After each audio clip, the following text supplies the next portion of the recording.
Does 4GB of RAM, 64GB of storage, and a fingerprint sensor make the Moto G4 Plus a better option over the standard Moto G4?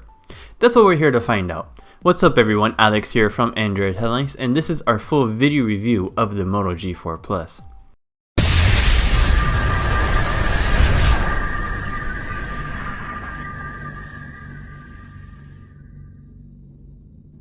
Now first things first, if you haven't checked out our full written review, that will be linked down in the description box down below.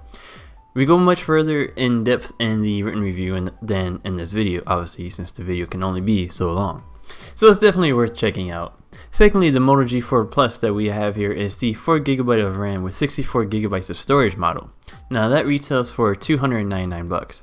The other model that is being sold features 2GB of RAM and 16GB of storage, and that retails for $249. Now if there's one thing that Motorola knows, even now that it's owned by Lenovo, that's build quality.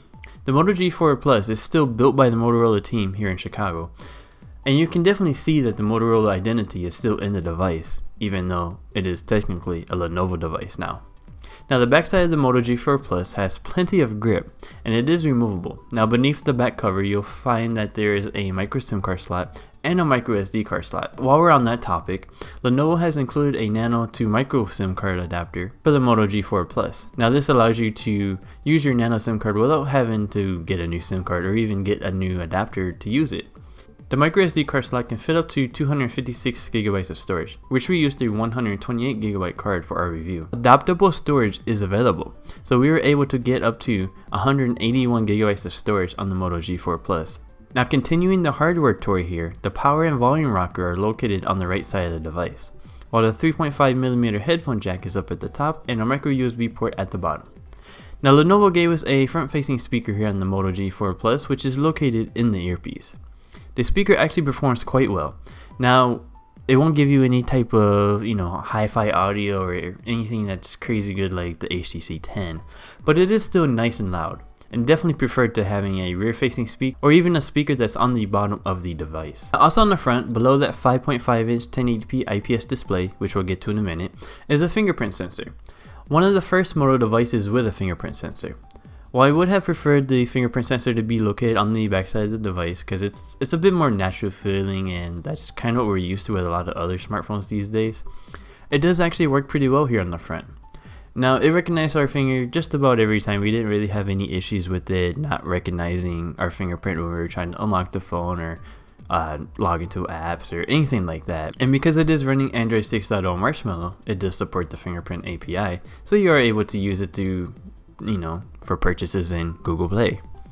Now it would have been nice if the fingerprint sensor could double as a home button, but it doesn't, and it does take a little bit of time to get used to because it does make you feel like that is a home button, even though we know Motorola uses soft keys on their devices. Now speaking of the display, it's a 5.5-inch 1080p IPS panel here. Now that's definitely an upgrade over last year's Moto G, which had a 720p display. The panel does get pretty bright and also shows some amazing color with just the slightest hint of saturation.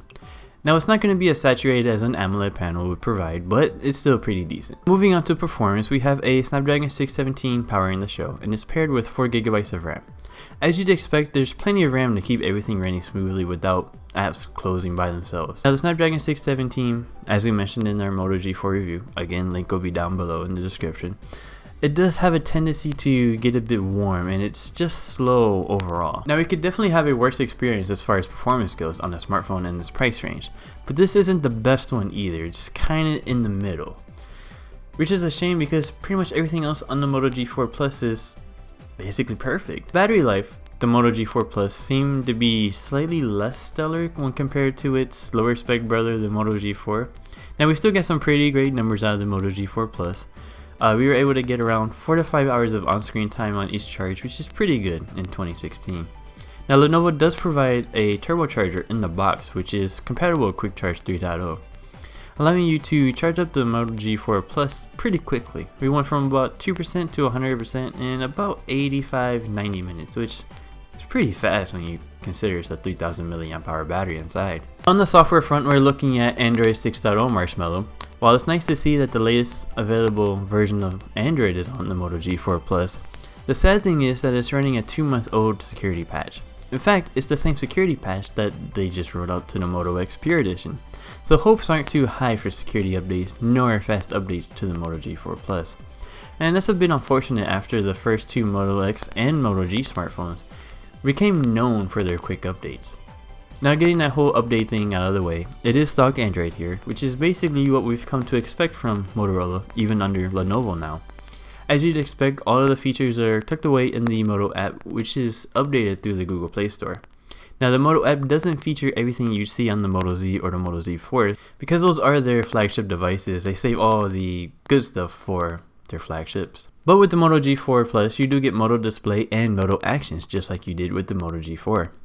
Now, this allows you to use gestures like the chopping to activate the flashlight or double twist to open the camera, and there's a few others in there as well.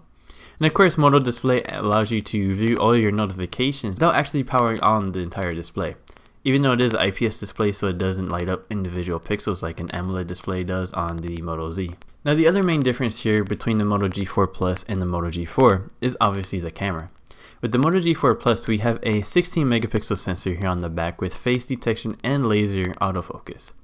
Now, in theory, that should give us some quick shots even in low light, and it actually does. But that doesn't mean that the shots are good. Now, to the untrained eye, the shots on the screen now will probably look pretty good. But if you do any type of zooming into the pictures or on the camera before taking the shot, the pictures turn out not that great. Maybe not terrible, but they're not perfect.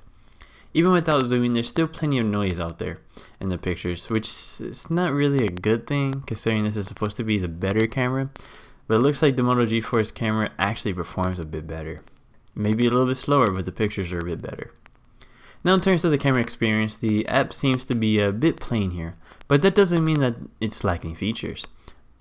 The Moto G4 Plus has plenty of features including panorama, slow motion, and even a manual mode, allowing photographers to adjust just about every aspect of the shot before actually taking the shot. This allows you to get the perfect shot the first time without having to retake it over and over.